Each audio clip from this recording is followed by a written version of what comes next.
예수 그리스도의 종 바울은 사도로 부르심을 받아 하나님의 복음을 위하여 택정함을 입었으니 이 복음은 하나님이 선지자들을 통하여 그의 아들에 관하여 성경에 미리 약속하신 것이라.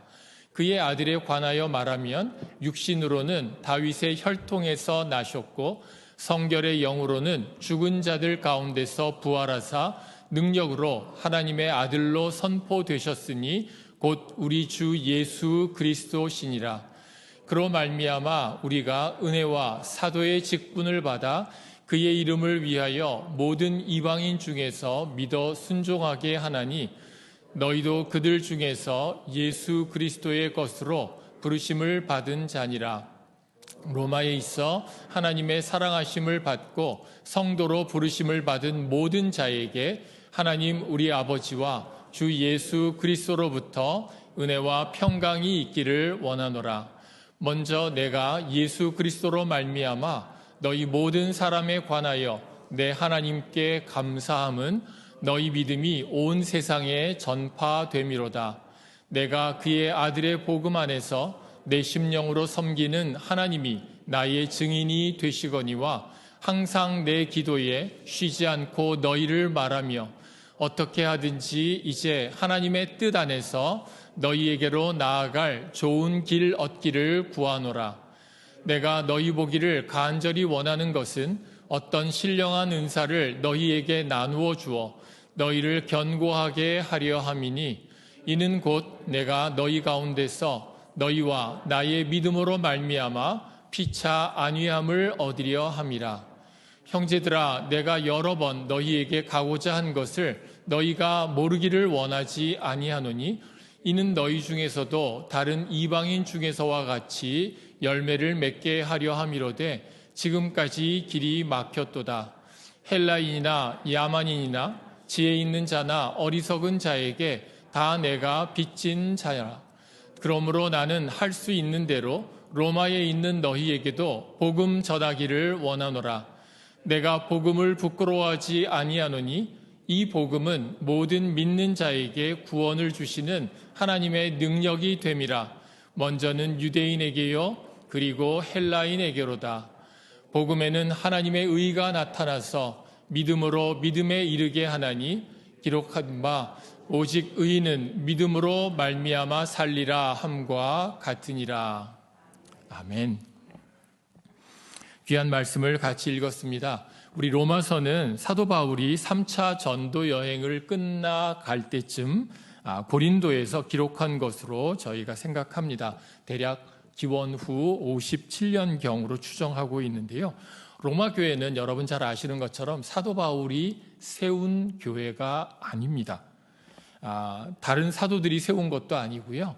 자생적으로 아마 복음을 듣고 온 사람들이 로마에 모여서 세워진 그러한 교회라고 생각합니다. 그리고 오늘 우리가 읽었던 것처럼 바울은 여러 번 로마 교회로 가고 싶었지만 가지 못했던, 아직 한 번도 얼굴로 만나보지 못한 그러한 성도들이었습니다.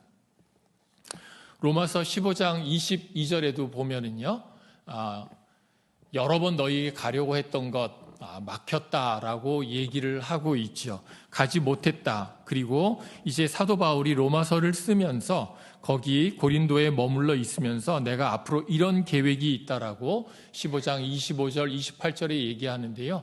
이제 헌금을 가지고 예루살렘을 방문할 것이다. 25절 28절에 보면 그걸 마치고 나면 너희에게 들렸다가 로마를 들렸다가 서바나로 가고 싶다라고 얘기를 합니다. 스페인이죠. 완전 땅끝까지 복음을 전하고 싶은 일정을 얘기하면서 너희들 만나고 싶다라고 얘기하는 것을 봅니다. 로마서는 서신서 중에요, 복음의 진리를 아주 잘 나타내고 또 체계적으로 정리한 그러한 책입니다. 그래서 심지어는 바울의 복음서라고 불리는 정도로 복음에 대한 얘기를 많이 하고 있습니다. 자기가 로마에 가고 싶은데 언제 갈지 모르니까 먼저 그 내용들을 잘 정리해서 서신으로 먼저 보냈던 그러한 내용이죠. 전도 많이 하시는 분들, 전도의 여러 가지 방법들이 있지만 로마서의 길이라는 것이 있습니다. 여러분들 잘 아시죠? 로마서 3장 23절 모든 사람이 죄를 범했다. 우리가 죄인이다. 6장 23절 죄의 삭은 사망이다. 죽을 수밖에 없다. 로마서 5장 8절에 우리가 아직 죄인 되었을 때 예수님 십자가에 죽으시고 하나님의 사랑을 나타내 주셨다. 10장 9절 다음에 보시면은요. 로마서 10장에서는 입으로 시인하여 믿음으로 구원받는다. 그리고 로마서 8장 39절에는 하나님의 사랑에서 끊을 수 없다. 구원의 확신까지 구원에 대한 모든 그러한 내용들이 로마서 안에 들어있고요. 구원에 대해서 아주 주옥 같은 말씀들이 많이 있는 그러한 책입니다.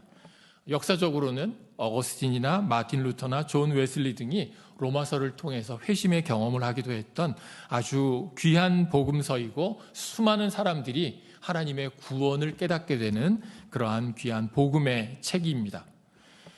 이렇게 중요한 내용이기 때문에 복음서 후에 사도행전 후에 서신서를 배열할 때 가장 중요한 로마서를 제일 먼저 이렇게 배치를 한 것 같지만은요. 네, 서신서들은 길이 순서대로 제일 긴 로마서가 앞에 있다고 합니다.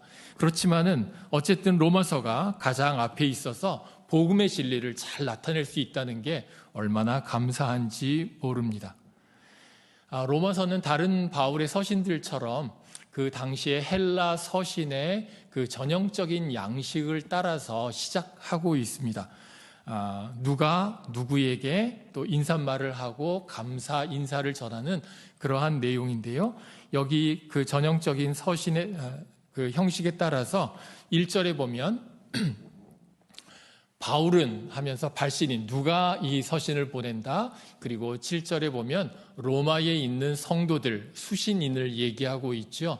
은혜와 평강이 있기를 원한다. 인사말을 전했고요. 8절에 보면 하나님께 감사한다라고 해서 감사의 내용들을 소개하는 아주 전형적인 그러한 시작을 하고 있습니다. 특별히 여기 발신인 자기 보내는 바울을 소개하면서 1절에 보면 그 다음 슬라이드요.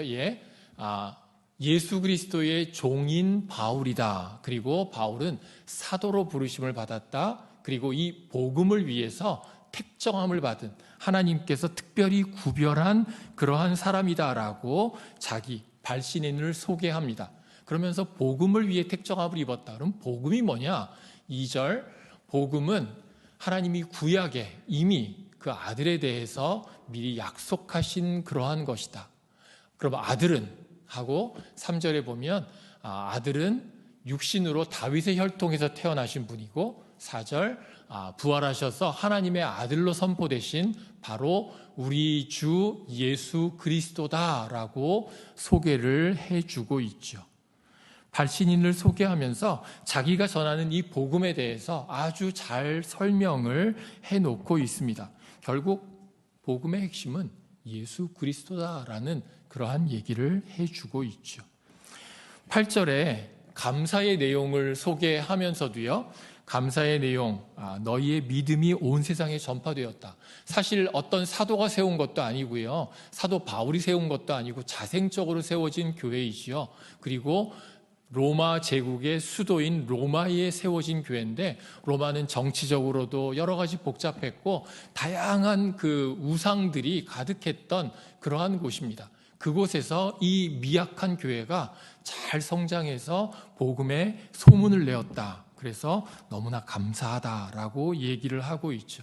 감사만 얘기하는 것이 아니라 9절에 보면 너희들 생각하고 내가 늘 기도한다. 한 번도 만나본 적은 없고 내가 세운 교회는 아니지만 항상 기도하고 있다라는 감사를 넘어서 기도에 대한 얘기를 하고 있고요. 너희를 어떻게든 만나고 싶다라는 간절한 소망까지도 표현을 하고 있습니다. 그러면서 이제 오늘 우리가 읽은 본문의 마지막 가까운 부분에 15절에 보면은요. 로마에 있는 너희에게도 복음 전하기를 원한다. 자, 15절 말씀을 우리 같이 한번 다시 읽어보실까요? 시작. 그러므로 나는 할 수 있는 대로 로마에 있는 너희에게도 복음 전하기를 원하노라. 여기 그러므로라고 시작한 것을 그 앞쪽에 어떤 이유에 대한 얘기가 나오겠죠. 나는 빚진 자다. 모든 사람에게 헬라인이나 야만인이나 그러니까 그 다음에 지혜 있는 자나 어리석은 자나, 뭐 우리가 생각하면 유대인이나 아니면 이방인이나 이 세상에 있는 모든 사람들에게 내가 빚진 자기 때문에 로마에 있는 그 이방인들이죠. 주로 로마에 있는 너희에게도 복음 전하기를 원한다라고 얘기를 합니다. 사도 바울이요, 뭐 그렇게 돌아다니면서 빚을 많이 져가지고요, 내가 모든 사람에게 빚진 자다라고 얘기를 할까요? 여기 빚을 졌다라는 말을 이렇게 한번 이해를 해보시면 좋을 것 같습니다. 어떤 분이 아주 소중한 것을 구해가지고요, 저한테 맡겨주시면서, 이거 어느 분한테 좀 전해주세요라고, 우리 뭐 교육자들에게 전해주세요라고 맡겨주셨다고 한다면, 제가 그거를, 그 소중한 것을 그 원하는 분에게 전해주기까지 그 전해야 할 책임이 있고 의무가 생기지 않습니까? 그거를 다 마치지 못하면 항상 마음이 거기가 있죠. 그 소중한 것 빨리 전해야 되는데, 그래서 뭔가 내가 빚진 것 같은 마음이 들겠죠. 여기 딱 그런 얘기입니다. 하나님께서 너무나 이 소중한 구원의 복음, 생명의 복음을 나에게 맡겨주시고, 이방인들에게도, 유대인들에게도, 저 땅 끝에 있는 사람에게도, 내 이웃에게도 전하라고 하나님이 내게 맡겨주셨는데, 내가 그걸 맡아서 빨리 전해야 되는데, 그런 어떤 마음, 그래서 복음의 빚진 자다라는 그러한 마음을 사도 바울이 가지고 있고요. 그래서 로마에 있는 너희에게도 복음을 전하고 싶다라고 얘기를 하죠. 이렇게 복음을 전해야 하는, 로마에 가서 복음을 전하고 싶은 그러한 이유를 또 세 가지를 얘기합니다. 그게 16절과 17절인데요. 여기 나와 있는 16절과 17절, 오늘 본문의 마지막 부분이고요. 아마 오늘 본문의 가장 핵심 부분이라고 생각되는데요. 16절, 17절 같이 읽으실까요? 시작. 내가 복음을 부끄러워하지 아니하노니 이 복음은 모든 믿는 자에게 구원을 주시는 하나님의 능력이 됨이라. 먼저는 유대인에게요, 그리고 헬라인에게로다. 복음에는 하나님의 의가 나타나서 믿음으로 믿음에 이르게 하나니 기록된 바 오직 의인은 믿음으로 말미암아 살리라 함과 같으니라. 15절에 내가 로마에 있는 너희에게 복음 전하기 원한다 하고 16절, 17절에 그 이유에 대한 얘기를 하는데요. 우리말 성경에는 이 헬라어에 있는 왜냐하면 이런 말에 해당하는 그 부분이 번역이 빠져 있습니다. 여러분들이 혹시 영어 성경 보시는 분들, 킹 제임스 버전이나 요즘 많이 보시는 ESV 같이 이렇게 좀 직역에 가까운 성경을 보시면 이 부분에 다 for 이렇게 들어가 있는 것을 보실 수 있습니다. 한번 성경으로 나중에 확인해 보시면 좋겠습니다. 내가 로마에 가서 복음을 전하고 싶은데, 왜냐하면 복음을 부끄러워하지 아니기 때문이다. 사실 복음이 뭐죠? 예수님 십자가, 그 당시에 십자가는 죽음의 형틀이라고 우리가 잘 알고 있지 않습니까? 그거는 너무나 끔찍한 것이라서요, 그것을 표현할 때 사도 바울이 스캔달로스, 스캔들처럼 세상 사람들은 그렇게 생각한다, 부끄러워한다. 그러나 나는 복음을 부끄러워하지 않는다. 다메섹에서 나를 만나주신, 나를 새롭게 살려주신 그 복음, 나는 전혀 부끄럽지 않기 때문에 로마에 가서 전하고 싶다. 또 이 복음이 모든 믿는 자에게 구원을 주시는 하나님의 능력이 되기 때문에 내가 가서 전하고 싶다라고 얘기를 하죠. 복음의 능력이 있습니다. 여러분들 예수님 앞에 나왔던 부자 청년 기억하십니까? 부자 청년이 가고 나서 예수님이 부자는 하늘나라 들어가기 어렵다 그러니까 다들 깜짝 놀라죠. 누가 들어갈 수 있습니까? 사람으로서는 못하지만 하나님으로서만 가능하다. 하나님이 구원하십니다. 구원의 능력은 하나님께만 있고, 하나님의 능력, 모든 사람에게, 믿는 사람에게 구원을 주시는 하나님의 능력이 되기 때문에 내가 이 복음을 전하고 싶다라고 얘기를 하고 있죠. 차등이 없다. 누구든지 믿기만 하면 그게 복음의 능력입니다. 또 왜냐하면 17절에 보면 복음에 하나님의 의가 나타난다. 하나님의 의는요, 죄를 심판하셔야 하는 의입니다. 그것이 이제 내가 죽어야 할 자리에 예수님에게 심판이 임했고, 그래서 예수님에게 죄가 전가되고 우리를 그냥 의롭다 해주시는 칭의의 놀라운 역사가 복음에 있기 때문이다. 그래서 믿음으로 믿음에 이르게 한다. 우리가 처음 믿는, 구원받는 믿음도 여기서 시작되지만 믿음의 완성, 우리가 믿음의 완성에 이르는 데까지도 하나님께서 하나님의 의로 책임져 주신다라는 그러한 말씀을 하면서 하박국 2장 4절 말씀, 오직 의인은 믿음으로 말미암아 살리라, 이렇게 인용해 주시지요. 이렇게 해서 오늘 사도 바울이 로마서를 시작하면서 1절부터 17절의 내용을 간단하게 좀 보기는 했는데요. 저는 이 마지막에 15절, 나는 할 수 있는 대로 로마에 있는 너희에게도 복음 전하기를 원하노라. 로마에 가서 복음 전한다라는 건 우리가 충분히 이해할 수 있습니다. 그런데 지금 대상이 누구죠? 로마에 있는 너희에게도, 지금 이미 복음을 들었고 이미 구원받은 성도인 로마 성도들에게 복음을 또 전하고 싶다라고 얘기를 합니다. 아니, 복음은 처음에 믿고 구원받을 때, 안 믿은 상태에서 복음을 듣고 구원받는 그때 필요한 거지 또 들어야 합니까? 복음은 불신자가 구원받는 때만 필요한 것일까요? 물론 오늘날 그런 얘기하죠. 교회는 다니지만 교회에 와서 예배드린다고 다 구원받은 분들이 아니다. 아직도 예수님을 만나지 못한 분들이 있다. 그러니까 로마 교회에도 그런 사람들이 있지 않았을까요? 그러니까 거기 가서 복음을 전하고 싶다. 구원의 복음을 전하는 거구나 라고 쉽게 생각할 수 있지만 사실 그것만은 아닙니다. 복음의 능력, 우리가 성화라고 하는 것, 구원받은 이후에 우리의 삶이 성숙해가는 신앙의 성숙, 성화라고 하는 그것에도 우리가 이 복음이 필요합니다.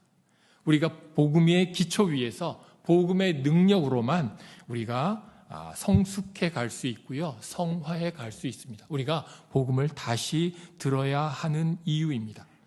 우리가 구원받은 것이 내 힘으로 할 수 없는 것처럼 성화도요, 내 힘으로 할 수 있는 게 아닙니다. 내가 노력한다고 내 삶이 변하는 것이 아니고 여전히 우리는 십자가의 복음, 구원의 복음이 우리 삶에 역사하실 때 그 복음의 능력이 우리를 성숙하게 하고 우리를 성화되어 예수님 닮아가게 하는 것입니다.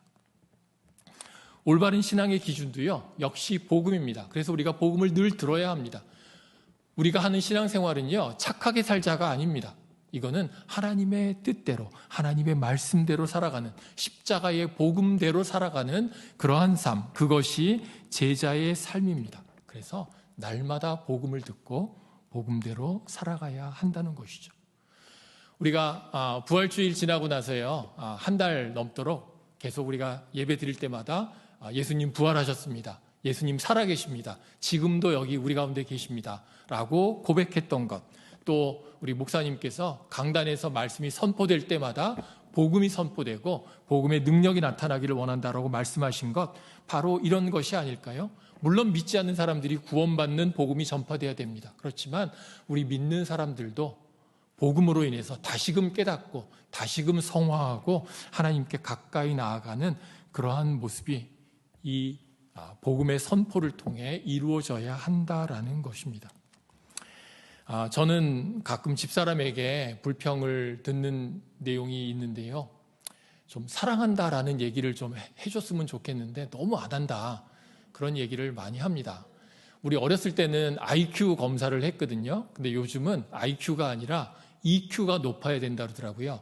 감정이 풍부해야 되고 감정을 좀 잘 표현해야 된다 그러는데 이 경상도 사람들은 잘 그러지 못하잖아요. 세 마디 한다 그러죠. 직장 갔다 와가지고는 밥 묻나, 그리고 또 뭐라 그러죠? 아는, 그리고 자자, 그런다고 하는데요. 저는 그 정도는 아닙니다. 네. 그런데 우리가 이 사랑한다라는 말이요, 처음에 연애하고 청혼할 때 그때 한번 딱 하면 그럼 더 이상 안 해도 되는 그런 말이 아니잖아요. 그렇죠? 오히려 살아가면서 그 사랑한다는 말이 더 새로운 의미로, 더 날마다 새롭게, 더 깊어지는 것처럼 이 복음이요, 우리가 처음 믿고 구원받을 때 꼭 필요한 것입니다. 이것 없으면 우리 구원 못 받습니다. 그렇지만 복음은요, 우리가 처음 믿을 때 그때만 필요하고 그 다음은 필요 없는 것이 아닙니다. 우리 삶에 날마다 더 새롭게, 날마다 더 그 복음이 우리에게 필요한 것이라는 말입니다. 그래서 사도 바울이 로마에 있는 성도들에게 내가 가서 이 복음을 또 전하고 싶다, 당신들과 또 나누고 싶다라는 그러한 얘기를 하고 있는 것입니다. 복음이 무언가를 잘 설명하는 말씀이 고린도전서 15장에 나오는데요. 고린도전서 15장 말씀, 형제들아 내가 너희에게 전한 복음을 너희에게 알게 하노니라고 사도 바울이 복음의 내용을 소개하면서 쭉 얘기하고요. 중간에 내가 받은 것을 먼저 너희에게 전하였노니 복음은 이런 거다라고 같이 읽어보실까요? 이는 시작. 이는 성경대로 그리스도께서 우리 죄를 위하여 죽으시고 장사 지낸 바 되셨다가 성경대로 사흘 만에 다시 살아나사. 복음이 이런 거다라고 얘기하면서 복음은 성경대로 예수님께서 우리 죄를 위해서 죽으셨고 또 다시 장사 지낸 바 되시고 살아나신 것이다. 사실 복음은요, 예수님입니다. 복음의 핵심은 예수님입니다. 예수님이 이 땅에 오시겠다는 그 약속부터 시작해서 예수님의 오심을 대망하고 예수님이 탄생하시고 예수님이 이 땅에 거니시고 한 모든 그 생애와 예수님이 순환당하시고 십자가에 죽으시고 장사 지내시고 부활하시고 그리고 하늘로 승천하신, 그리고 지금도 이 땅에서 우리를 통치하고 계시고 언젠가는 왕 중의 왕, 주 중의 주로 이 땅의 심판주로 다시 오실 그 모든 것이 바로 복음입니다. 복음은 예수님입니다. 그렇기 때문에 우리가 복음을 다시 들어야 됩니다. 믿음의 성도들이 복음으로 신앙이 성숙하고 성화되어 가야 합니다. 사도 바울이 로마교회 성도들에게 이 복음을 전하기를 갈망했던 것처럼 우리도 복음을 계속 듣고 또 되새기고, 그래서 우리 삶 가운데 이 복음의 감격이, 복음의 은혜가, 복음의 능력이, 복음의 소망이 날마다 우리 삶을 이끌어가는 삶의 동력이 될 수 있기를 간절히 바랍니다. 사도 바울이 로마 성도들을 감사할 뿐만 아니라 그들을 위해 항상 기도하고 또 만나기를 소원했던 것처럼 우리도 복음 때문에 감사하고 복음을 위해서 기도하고 복음을 나누기를 간절히 소망하는 그러한 삶이 되기를 원합니다. 우리에게 복음이 필요한 이유, 우리에게도 복음을 하나님이 주십니다. 그 복음으로 날마다 기뻐하며 복음 가운데 승리하는 귀한 믿음의 삶 살 수 있기를 간절히 바랍니다. 우리 같이 기도하시겠습니다. 사랑의 하나님, 우리에게 주신 이 귀한 복음, 우리를 구원해 주신, 참 죽음에서 살리신 그 놀라운 복음이 아버지 하나님 구원받을 때 그저 한 번만 필요한 복음이 아니라 날마다 되새겨야 하고 날마다 그것으로 인하여 우리가 살아가고 승리하는 그러한 복음이 되어야 하는 줄 믿습니다. 예수 그리스도, 복음의 핵심인 예수 그리스도를 더욱더 알아가게 하시고 복음이 우리 가운데 살아 역사하는 그러한 귀한 아버지 교회가 되게 하시고 그러한 성도가 되게 하시고 그러한 공동체가 되게 도와주옵소서. 감사합니다. 예수님 귀하신 이름으로 기도합니다. 아멘.